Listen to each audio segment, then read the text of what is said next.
Bank Nifty masters. ఈరోజు bank Nifty 71 points market అయితే down అయ్యి 59,461 మార్కెట్ అయితే క్లోజ్ అయింది. కొంచెం లేట్ అయిన ఫ్రెండ్స్ ఏమనుకోవద్దు. ఎందుకంటే కొంచెం బిజీ షెడ్యూల్ వల్ల కొంచెం నేను వీడియో అయితే చేయలేకపోయాను. లేట్‌గా చేస్తున్నాను. సో, నా వీడియోస్ అయితే మాక్సిమం చాలామంది రేపు మార్నింగ్ చూస్తారు. ఎందుకంటే నేను నైట్ ఇప్పుడు అప్లోడ్ చేస్తున్నాను కాబట్టి మాక్సిమం ఎవరు ఇప్పుడు చూడకపోవచ్చు. రేపు మార్నింగ్ చూడొచ్చు. సో, నా సబ్స్క్రైబర్స్ ఎవరైనా ఉన్నారో వాళ్ళకి extremely sorry for the delay. So, actually market trade setup కోసం చూద్దాం. ఈరోజు మార్కెట్‌లో మన ట్రేడ్ సెటప్ వర్కౌట్ అయిందో లేదో కూడా చూద్దాం. ఓకేనా? సో, నేనేం చెప్పాను ఫ్రెండ్స్. సో, గ్యాప్ డౌన్ అయితే ఒక 15 మినిట్స్ స్కాన్‌లో ఒక బేరిష్ స్కాన్‌లో వస్తే మీరు పుట్ ఆప్షన్ ప్లాన్ చేసుకోండి అని చెప్పాను. బట్ ఏం జరిగింది? గ్యాప్ డౌన్ అయింది. గ్యాప్ డౌన్ అయింది కానీ 15 మినిట్స్ స్కాన్‌లో ఒక బుల్లిష్ క్యాండిల్ వచ్చిందనమాట. సో, మన ట్రేడ్ సెటప్‌లో బుల్లిష్ క్యాండిల్ అనేది లేదు. సో, దాన్ని బేస్ చేసుకొని మనం ఎంట్రీ అనేది తీసుకోలేం. సో, వెయిట్ చేసి ఎక్కడ మొమెంటం ఉంటదేమో చూసి దాన్ని బట్టి ఎంట్రీ తీసుకుందాం అనుకున్నాను. ఒక ట్రేడ్ సెటప్ వర్కౌట్ కాలేదు కాబట్టి ప్రైస్ యాక్షన్ మీద వెళ్తాం. సో, ప్రైస్ యాక్షన్‌లో ఎక్కడైనా మనకు మొమెంటం కనిపిస్తే ఎంట్రీ తీసుకున్నాననమాట.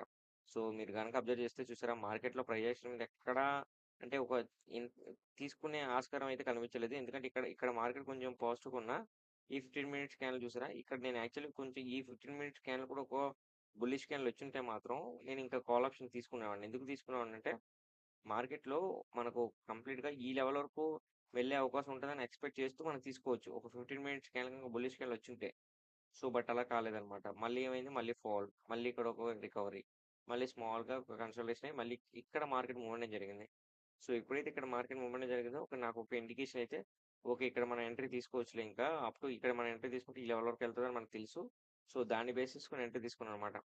ఎంట్రీ తీసుకున్నాను. కొంచెం ఎంట్రీ స్టాప్ లాస్ కూడా నేను ఇక్కడ పెట్టుకున్నానండి.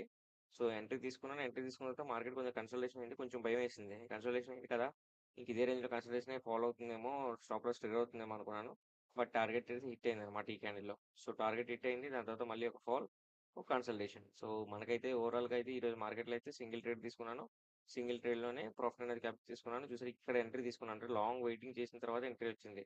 ఆల్మోస్ట్ నేను 3½ అవర్స్ వెయిట్ చేశాననమాట ఈ ఎంట్రీ కోసం. అందుకేననమాట మార్కెట్‌లో మనం ఎంట్రీ అనేది మనం కరెక్ట్‌గా ఇవ్వాలి. వెయిట్ చేసినా పర్లేదు. ఆ రోజు ట్రేడ్ తీసుకోకపోయినా పర్లేదు. కానీ ఎంట్రీ అనేది పర్ఫెక్ట్‌గా ఉండాలనమాట. ఓకేనా? సో, రేపు మార్కెట్‌లో ట్రేడ్ సెటప్ చూద్దాం చూడండి. మీరు వన్ డే క్యాండిల్ గనుక చూస్తే వన్ డే క్యాండిల్ అయితే క్లియర్‌గా ఒక బయర్స్ దగ్గర నుంచి ఒక స్ట్రాంగ్ మూవ్ అయితే కనిపించింది ఈరోజు. సో, రేపు ఇదే మూవ్ కంటిన్యూ అవుతుందా లేదా అంటే ఓపెనింగ్ మీద ఆధారపడి ఉంటది. రేపు ఇన్‌కేస్ గనుక మనకి ఏదైతే స్ట్రాంగ్ ఈ రెసిస్టెన్స్ జోన్ ఉందో, ఈ జోన్ బ్రేక్‌ఔట్ అయిపోయి మార్కెట్ గనుక ఓపెన్ అయితే మాత్రం ఫస్ట్ 15 మినిట్స్ కల్లా బుల్లిష్ కల్లా వస్తే మాత్రం మీరు కాల్ ఆప్షన్ ప్లాన్ చేసుకోండి. లేదు గ్యాప్ డౌన్ అయ్యి ఈ రెసిస్టెన్స్ జోన్ బ్రేక్‌ఔట్ అయ్యి బుల్లిష్ కల్లా వస్తే మాత్రం అప్పుడు కూడా మీరు ఇప్పుడు కాల్ ఆప్షన్ ప్లాన్ చేసుకోండి. ఓకేనా? సో, మాక్సిమం ఫాలో అయ్యే అవకాశం తక్కువున్నాయి. మీరు వన్ డే క్యాండిల్ కనుక చూస్తే 1 వీక్ క్యాండిల్ కనుక చూస్తే 1 వీక్ క్యాండిల్‌లో కూడా క్లియర్‌గా ఒక ఇది తెలుస్తదనమాట. అంటే మార్కెట్‌లో ఒక ప్రెషర్ అయితే కనిపిస్తది.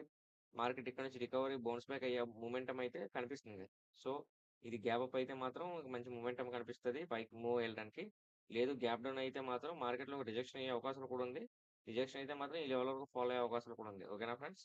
సో, జాగ్రత్తగా ట్రేడ్ చేసుకోండి. నేనైతే ట్రేడ్ సెటప్ అయితే ఈ విధంగా ప్లాన్ చేశాను. సో, ఈ విధంగా మీరైతే ప్లాన్ చేసుకోండి. ఓకేనా ఫ్రెండ్స్? సో, తిరిగి మళ్ళీ మనం రేపటి వీడియోలో మళ్ళీ మనం కలుద్దాం. నా వీడియో గనుక నచ్చితే వీడియోని లైక్ చేసి ఛానల్ అయితే సబ్స్క్రైబ్ చేసుకోండి. ఓకేనా? Thanks for watching.